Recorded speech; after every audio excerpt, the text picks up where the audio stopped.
Hey guys, I'm here with my friend Marin, who I met at the park across from the Hilos Farmer Market the other day.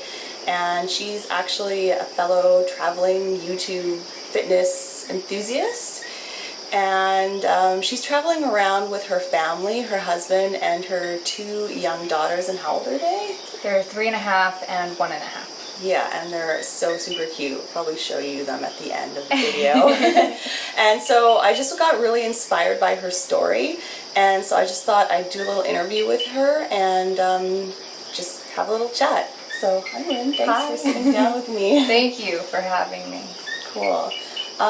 So how long have you been in Hawaii? Just 6 months. 6 months. And so you and your family have been traveling around basically since you and your husband got together? Yeah, we traveled, and then, obviously pregnancy and the baby kind of puts us at home a little bit. Mm-hmm. But once our first child turned 1, we went to New Zealand and Australia. Then we also went to Ohio, Utah. We had a second baby in Utah, so we were there for about a year. Back to California, and now we're here in Hawaii. Is this something that you guys wanted to do before you met? Had you always been a traveler? Yes. Both of you guys? Yes. Okay, so and then when you met, you were like, okay, this is perfect, now we can do this together? We kind of had the idea that when we have kids, it's not going to stop us from living our life. Yeah. And there's certainly adjustments that you have to make because they're their own people too, and you want to take things in consideration for all people in the party. But with just some minor adjustments and a little bit of a different flow or pace, we were able to continue doing what we wanted to do. It's so amazing because I get a lot of people commenting on my videos like, oh, what you do is cool, but I can't do that because I have a family and I have responsibilities. And yeah. What would you say to that?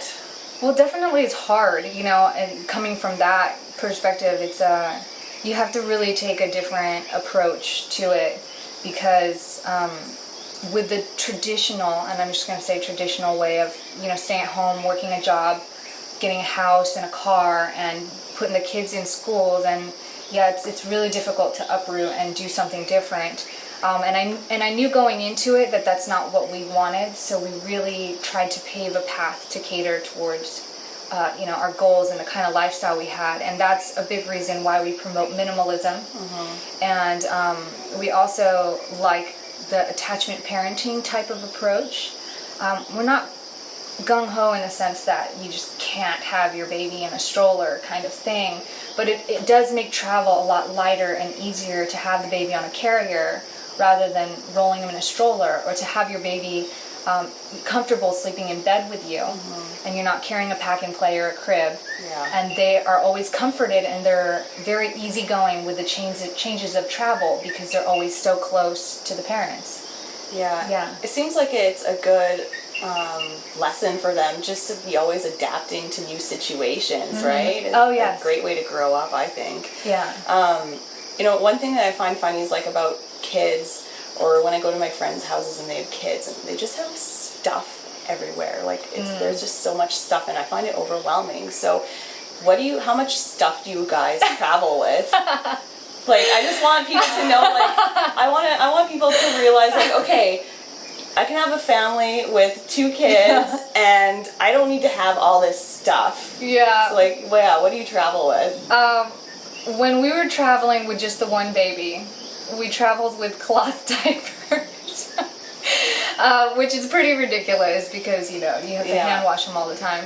But we did it in 2 backpacks. My husband has kind of one of those, they're actually hunting backpacks, and you can carry a person if they're injured in it, so it's really big, and I can't tell you how much space it is, but he carried the diapers in the center, and on the outside, had our clothes. And then the diapers were the main centerpiece of the luggage. The clothes and they really are because you have I think we carried 24, 24 diapers, and then our wipes were also washable, and then we had a big sack to carry all the dirty ones in so that they don't leak and stuff. So as far as clothes, you only take about 5 pairs, and then only 1 pair of wet. 5 clothes. Sets of clothing? Okay. 5 shorts, 5 tops, and then we had 1 wet pants, and then I did it in layers, so I had a light pullover, then I had a zip up fleece, and then I had a rain fly, so I can mix and match those things in whatever order I chose. And then I eventually had to get some like hiking wet boot because I was in flip-flops. Yeah. So just a couple backpacks and then one extra bag. Somebody carries a baby in a backpack, the other one carries a backpack and a small backpack for our like computer and camera stuff. And that's what we were doing, walking through the streets of Auckland and That's Sydney. pretty good. Like, yeah. must be so liberating, hey? It is, and you get strong really quick. Yeah, that's what I was going to say. Next, like, you guys are super fit. Like, this girl's in amazing shape, and you should see your husband. Well, you'll see him later. He's ripped, and it's like, okay, how do you guys stay in such good shape while you're traveling? It's like, obviously, you don't have fitness equipment, or you don't go to a gym. Like, what do you do? We play, and my husband uses the term play, but kids really do keep you young if you allow them to. And I remember the first year that I was always carrying my baby, always nursing her whenever she wanted, and I would like cry actually because I felt like I was breaking, you know what I mean? But eventually what I started doing is getting more sleep, eating better, and just telling myself to do the best that I can, and your body just continually like deconstructs, reconstructs, and every time you just get stronger. And now it's like you get to a point where it can't go back.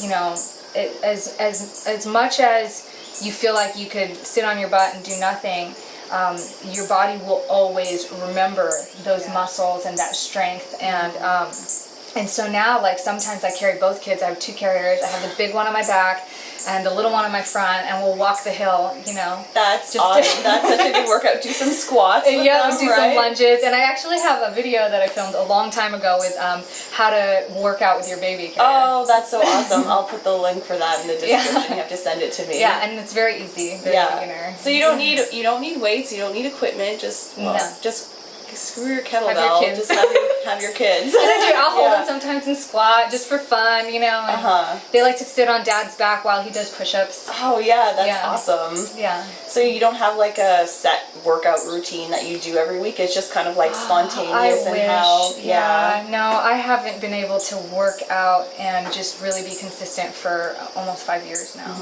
But the kids really do. They've increased my endurance. Yeah. A lot. I can imagine. So it's worth it to let your kids be that inspiration. Yeah. So can you describe like a typical day for me? What do you guys do? Yeah.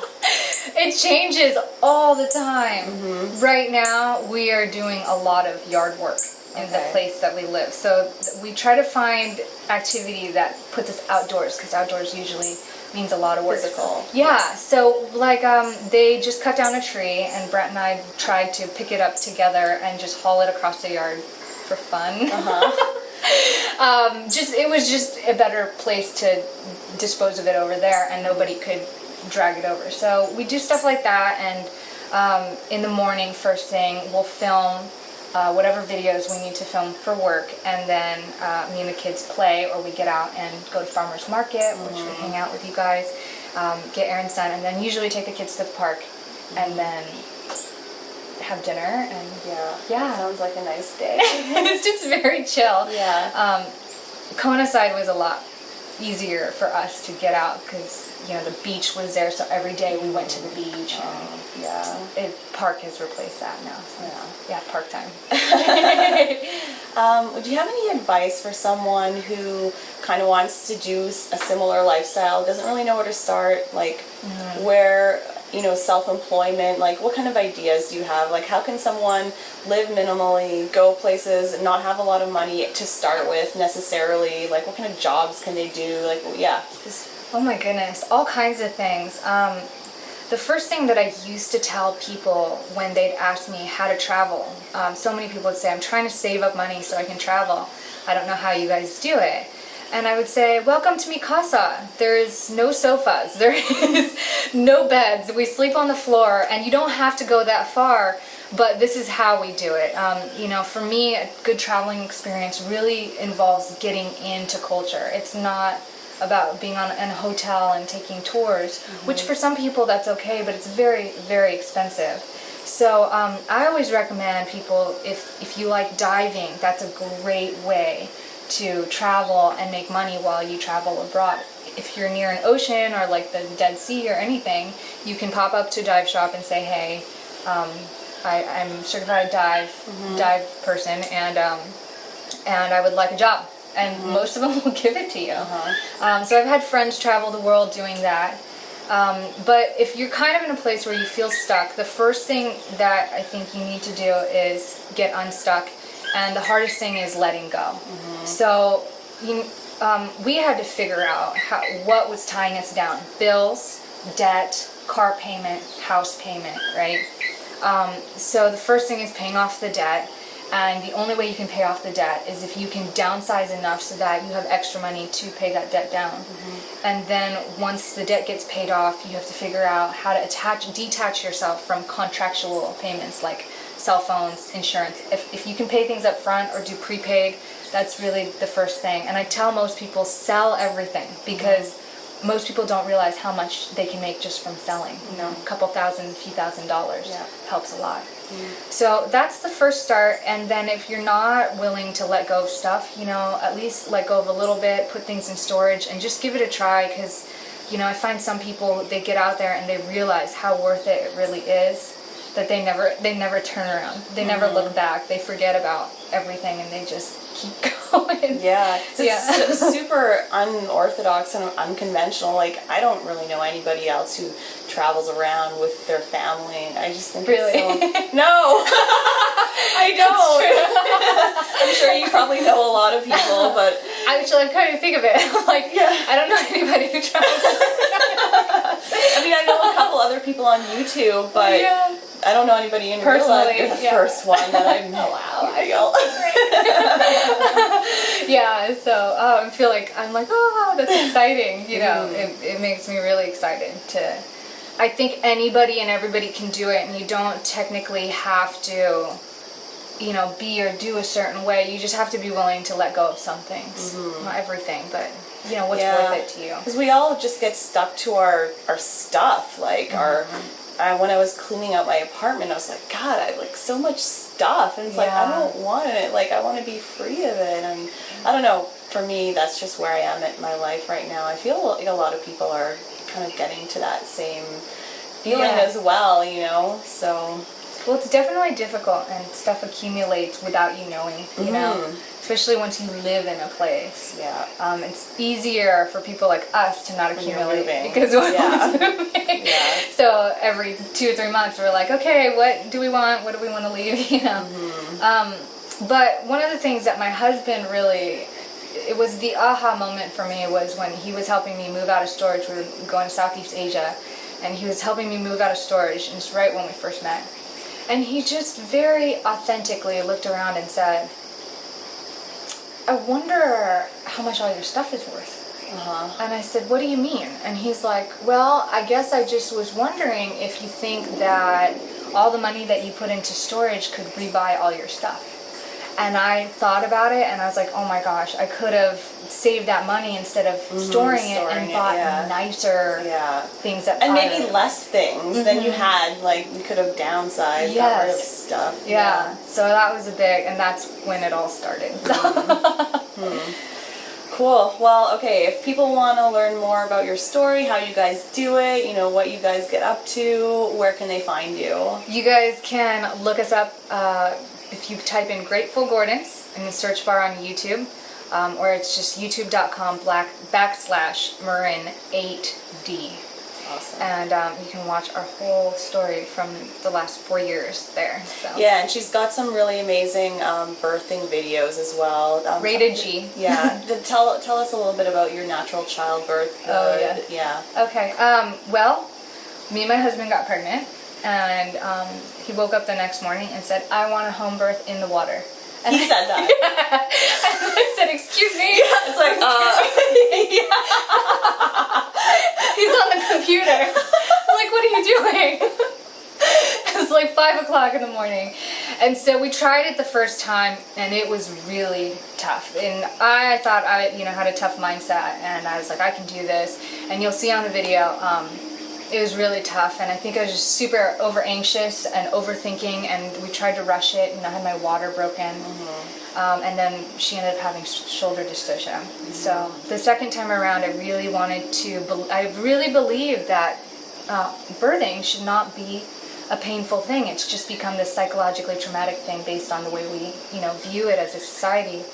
And so the second time around, I moved someplace where I wouldn't get distracted, and I focused on doing yoga and meditation on a daily basis. And you'll completely see the different. Yeah, I watched the video and I was like, you just kind of like sighed, and she was born. It was like, that's amazing. Yeah.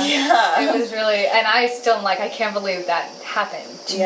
It's crazy. Yeah. If I ever get pregnant, I'll be calling you. Yeah. Like, help. Definitely. Yeah. So it's all, I really believe everybody is capable of that. And it's all in your mind, right? Yes, yes, but not just your conscious mind. It's all, the foundation of beliefs in the subconscious mind. So it's about meditating and self-affirmation to the point where you can penetrate that subconscious wall and really change that core to feel programming in your body as well, right? Yeah. It's got to be without a doubt. Yeah. Beautiful. Yeah. Well, thank you so much. Thank you. It was so much fun. Yeah. I'm so excited. So we're also going to do a workout video. Oh my God. So I'm going to post all the info and the links are in the description below. So check out. Christine's going to kick my butt. No. This girl is in shape and you'll see. Okay. See you later, guys. All right. Thank you.